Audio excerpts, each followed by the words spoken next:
Welcome back to season 2 of the Katie Wellness Show. I am back with more amazing tools, awesome interviews, and some great discussions to help you optimize your health, body, mind, and spirit. Not only can you use these tools every day, you can also teach them to your children and to your family members so that you can raise emotionally and physically resilient children, so that you can show up more in your life, that you can take back your personal power. Get ready to tap into your intuition. I'm so excited that you're here. You are worthy of health and of joy and of thriving in your motherhood, thriving in your life. Thank you for being here today. Hi, welcome back to the Katie Wellness Show. This is your host, Lindsey Katie. If you know anything about Enneagram numbers, I am a solid 1. I took the test 3 times just to confirm that there was no variation. An Enneagram 1 is also known as a perfectionist. And in my 20s, as a young mom, I constantly felt like I was not living up to my own expectations. I spent a lot of time collecting gurus. In other words, I spent most of my 20s reading self-help books. I was looking for the best way to live my life, the best way to raise my kids, the best way to show up as a wife, or the perfect way to live. And the thing with collecting gurus, as I've heard it said before, is that none of them have my life. None of them have my circumstances, yet I was looking to them for the exact way that I could improve systems within my life and to not feel so overwhelmed by life and motherhood and just all the demands, all the hats that moms wear. I was looking for the answer to help me be the perfect version of all of these versions, all of these hats that I wear. I was looking for the perfect version. And while I recognize that these books may not be for everyone, I love a good book recommendation. And today in this episode, I am going to be sharing the 3 books that have been most influential in my motherhood journey, my marriage, my health, and my life just in general. And as with any self-help book, I'm just going to put this caveat in there. The whole book is not going to be for you. The purpose, in my mind, I guess, is of a self-help book is that you read it, you take what resonates, and you leave the rest. And in this process of collecting gurus, I had so many good ideas that usually by the end of reading the book, I was so overwhelmed that I didn't implement anything because I was trying to implement everything that they said. But one day something clicked in my brain that said, you don't have to do everything that this book is saying. Like, every single word from this book is not meant to be implemented. Take what needs to change or take what is resonating with you and leave the rest and actually take action on those things that are resonating instead of trying to implement everything, feeling overwhelmed, and then doing nothing. First book recommendation. And it started as a young mom. I was trying to be everything for everyone. I was trying to be the best mom and never lose my temper and never be angry and never be frustrated and always be present with my kids. In my marriage, I was trying to make sure that I did my part as a homemaker to take care of all household tasks so that my husband, who was providing for our family, that could be his responsibility and everything at home was my responsibility. I didn't want him to have to worry about doing any of those things when he got home. So instead of building this partnership, it was like very much anything at home is my task and work is your task. I said yes to callings at church and yes to extended family members. Yes to anyone who asked me to do anything because I didn't want to disappoint. I was trying to be everything for everyone. And it was exhausting. And it was unsustainable. And because I didn't have breathing room in my life or in my schedule, I ended up doing all the things that I feared that would make me a bad mom or a bad wife or a bad person is that I was angry and I was frustrated and I was stretched thin. The book that helped so much, and even still today, I go back and read it and take new little pieces, or I'm reminded of things, is the book Essentialism by Greg McKeown. And this is probably my number one all time favorite self help book or life help book.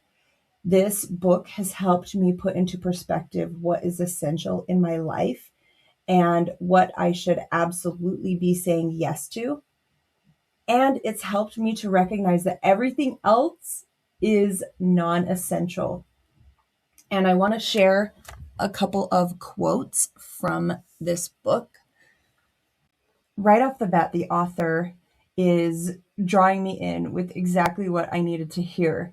He says, "Only once you give yourself permission to stop trying to do it all, to stop saying yes to everyone, can you make your highest contribution toward the things that really matter." And as I kept reading, I was drawn in even more. He says, when we don't purposefully and deliberately choose where to focus our energies and time, other people, our bosses, our colleagues, our clients, and even our families will choose for us. And before long, we'll have lost sight of everything that is meaningful and important.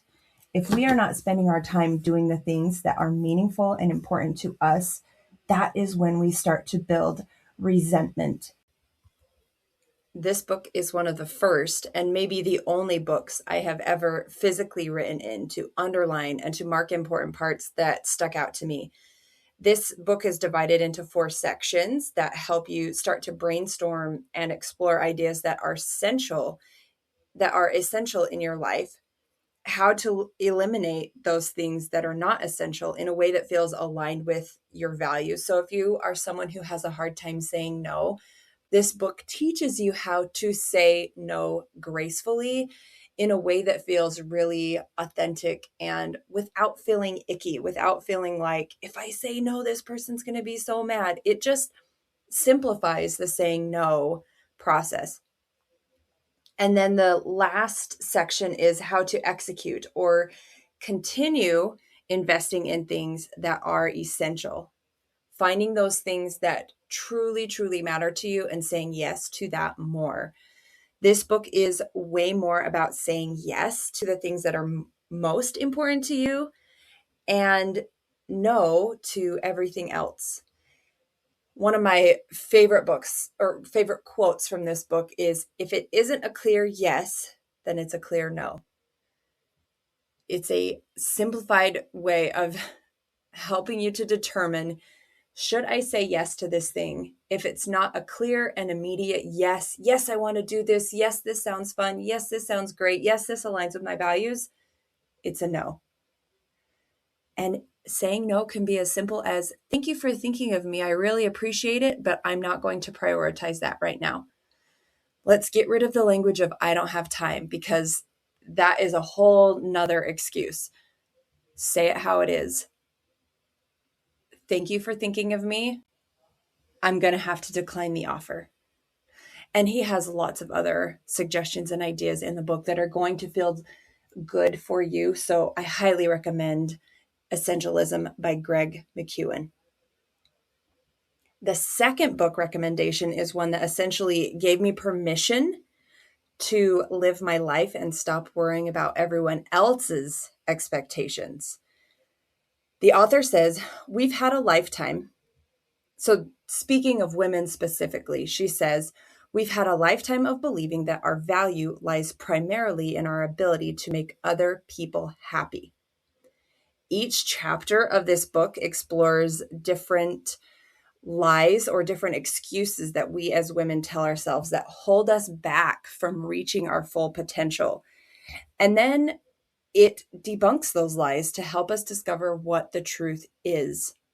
Some of these lies include, I don't have time, I can't pursue my dream and still be a good mom, daughter, employee, whatever.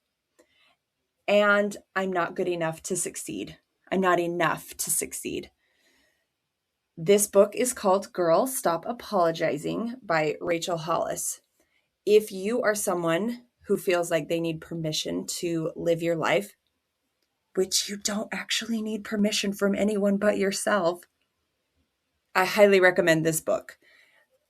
It just helps to know that you're not alone in some of these lies and some of these struggles and some of these things that are keeping you stuck from moving forward toward your goals and your dreams. And, some of these excuses or lies are coping mechanisms that we've created through childhood, through our teenage years to help us get our needs met. And maybe that did work, and we can thank our bodies for allowing that to work when we were kids. But when you're an adult, a lot of those coping mechanisms, a lot of those beliefs don't hold true anymore. So I really love this book for exposing some of those lies and exposing some of those hard things that we are believing that are keeping us stuck. One of the quotes, she says, if you don't recognize the things that are limiting you right now, you'll never be able to move past them. So this book was so good for me to recognize the things that were actually holding me back. And it was kind of a difficult book to read in the sense that it was pointing a spotlight on some of those lies that I was telling myself. And after she goes through some of these lies that we tell ourselves, she also helps flip those lies on their head about what the truth really is and how do we work through these lies. She says, anytime we feel lacking, the only way to successfully fight back against that lie is with the truth that makes it irrelevant. Something I've talked about in a previous podcast before is a truth lies journal. And this is a really good exercise that you can do to help you move past some of these lies. So if you choose to read this book, you read a chapter on the lie. Maybe it's, I can't pursue my dream and still be a good mom, daughter, employee. Maybe you write that on the lies side of the page. And then on the opposite side of the page, you write the truth. I am a good mom. Pursuing my dream helps me be a better mom, wife, employee, human being, friend, neighbor, sister, whatever it is.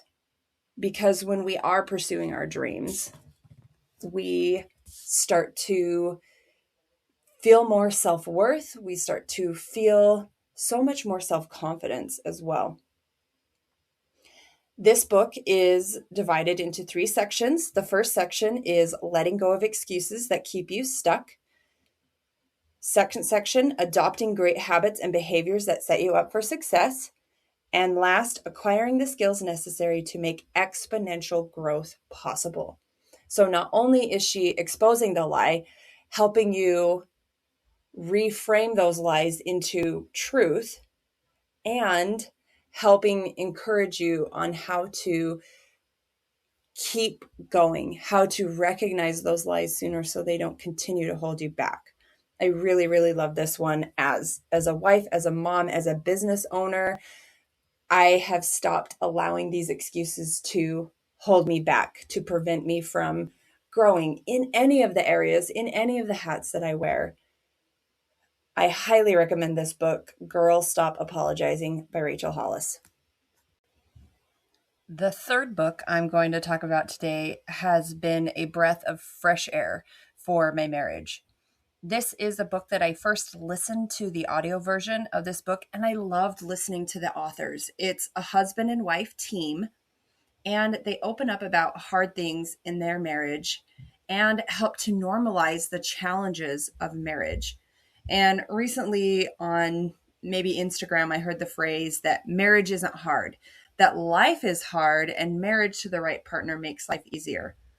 And while there are some instances where I feel like this is true, sharing your life in an intertwined and intimate way with someone who has different values and different perspectives and who is a different person than you, it can feel hard. Marriage is work. It takes communication and honesty, even when it's hurtful or painful to hear, even when it's pointing out things where you may be wrong, like it might hurt our pride.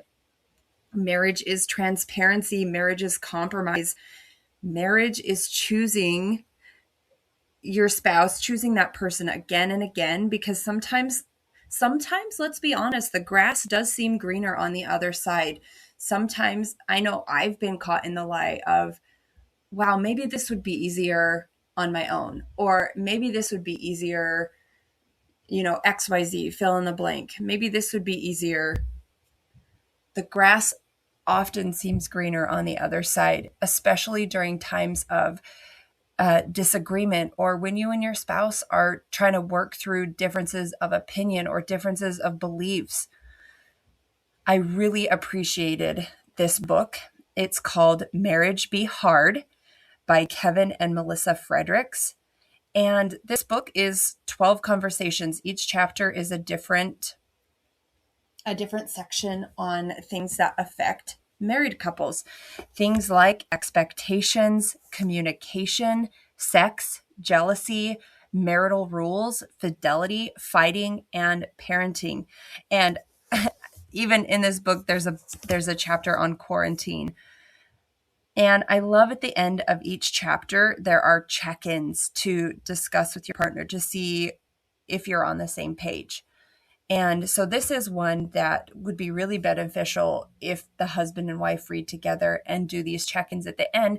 But even if they don't, even if both partners, even if husband and wife are not able to read it together or don't have a desire to, one person making changes can make a difference in a marriage. I grew up in a culture with the messaging that sex is bad until you're married. It's always been difficult for me to talk about sex and even intimacy. I'm not a particularly physical person. I've been conditioned to think that sex is bad. And on the chapter about sex, it talks about establishing red light, yellow light, and green light actions that improve or hurt moments of intimacy. Being clear on what you are willing to do, which is the green, maybe willing to try, like maybe if you're in the right mood, might be the yellow, or what is a quick turn off, a red light, helps both partners know ways to keep the interactions safe and positive. And going back to the part I said earlier where the quote of marriage isn't hard, that life is hard. But I just want to share a quote from the author. This is from the wife, Melissa. She says, "I used to hate when people said to me, marriage is so much work. It made marriage seem undesirable, and it didn't seem to describe Kevin's and my relationship. After 18 years, though, let me tell you, marriage be hard. There are days, even years, when we're vibing really well, but other days or years take a lot of work. Most of that work is internal, where you deal with your own triggers and insecurities and mess-ups and ways you show up in your relationship. Marriage is an exercise in selflessness, and you cannot be selfless unless you first learn what you're all about. A true indicator of a healthy relationship is not the absence of conflict, but the presence of conflict resolution. How you work through the challenges is most important. When my marriage is in a challenging season, here are some tips that I call up." So again, these are verbal affirmations, or our words matter. So these are things that we tell ourselves. These are things that the author, Melissa, and in a roundabout way, things that I tell myself. My partner is my teammate, not my enemy. The way that this shows up in my marriage is me and my husband against the problem, that the problem is the enemy, not my partner. And so that really helps bring into perspective, like, hey, we're working on this together. We're not fighting against each other. We may have different opinions, but we're both working toward the same goal of fixing this said problem. Second, therapy helps. Go to it both alone and as a couple. And my version of therapy, how this shows up in my marriage, is through emotional processing. And I'm so grateful that I found emotional processing along my healing journey. For me, I've tried talk therapy before, and I don't know if I just didn't have the right therapist. But I felt like there was a lot of judgment from the therapist more than being helpful. But with emotional processing, I'm able to change the beliefs, change the things that I'm telling myself, change the programming that tells me I'm not enough, or that my husband's the enemy, or that whatever it is that I'm telling myself in that moment. I go back to when that belief was created, and I change the belief, and I release the energy, and I release the emotional charge around that belief, so that, yeah, I might still think, oh, I'm not enough right now, or I don't have time, or all these lies that we tell ourselves. I may still think that, but it doesn't hold the same emotional charge. And a lot of times with emotional processing, I'm able to release the belief and change the belief and change the perspective into something that is true and is helpful. It kind of is a deeper way of the second book that I shared, The Girl Stop Apologizing. That was kind of like the beginnings of what I needed, that I've later gained through emotional processing, is recognizing the lie. What is the truth? What is it that I'm actually hoping for? And releasing the emotional charge around the situation or around the belief. And this is a service that I do offer. And I've talked about it before. I have a couple of podcasts where I talk about emotional processing and what those sessions look like. It can be done virtually. I don't even have to see your face. We can do it over the phone. It is something that is so powerful in changing how you are able to show up in your life. If you read some of these books that I'm recommending and you still feel like you're stuck and you still feel like you can't let go of some of those lies and some of those beliefs, I highly recommend an emotional processing session, or 2 or 3, however stuck you are feeling. This helps to let a lot of those beliefs and those lies go and change to a different perspective. All right, going back to the book or the quote from Melissa, she remembers, cultivate intimacy, physical and emotional. Again, coming closer, coming together with your partner. Like I said earlier, I'm not really a physical person. It's not really one of my top love languages. I'm an acts of service and a words of affirmation kind of person. But cultivating that intimacy, that opening up to each other, sitting close to each other, holding hands, being intimate with each other helps me to remember that my partner is my teammate, not my enemy. And the last thing that she recommends, or the verbal affirmation, is, if you put in the work, the good will outweigh the bad. And it kind of, again, goes back to the things that I learned in the first book, figuring out what is essential for that work helps us to recognize the good that's coming from the work that we're putting in, that we're not constantly saying yes and constantly spinning our wheels and saying yes to everything. We're saying yes to the most important things. And after reading that first book, I feel like I have the tools necessary to recognize, oh yes, this is what is actually most important or most essential for the work to move forward, or for the conflict resolution, finding the language to work through problems or situations in a way that feels honest and genuine, and not rude and hurtful and spiteful, because I'm not resentful and I'm not angry. I love a good book recommendation. I am excited that I could share these with you today. And like I said at the beginning, self-help books are not for everyone. And therapy might be your thing. Emotional processing might be your thing. Sound baths and Reiki and energy work might be your thing. But if you're just starting out and you just need a place to start, these are some of my favorite books that I go back to time and time again that are on my shelf. I'm a firm believer that libraries are great places to store books. Yes, one day I would love an entire room full of books, but a lot of them I read once and I take what I need and I'm done with them and I don't ever need them again. But these 3 books are ones that I go back to time and time again. Physical version, audio version, all are great. I've listened to them, I've read them, I've underlined them, I go back to them again and again, and I cannot recommend these 3 books enough. I don't get any kickback from promoting them at all. They're just ones that I love and that I would highly recommend. So if you're feeling stuck, start here. If you read 1 or 2 or all of these books and you're still feeling stuck, schedule an emotional processing session. Or if you just want to talk more about how a processing session can help you, I do offer free discovery calls. It's a 15-minute phone call where we talk through what you're dealing with, what's keeping you stuck, and we decide if an emotional processing session is right for you. I would love to work with you. I'd love to help you. But if you're not in a place to be working with a professional, start with these books. I highly recommend them.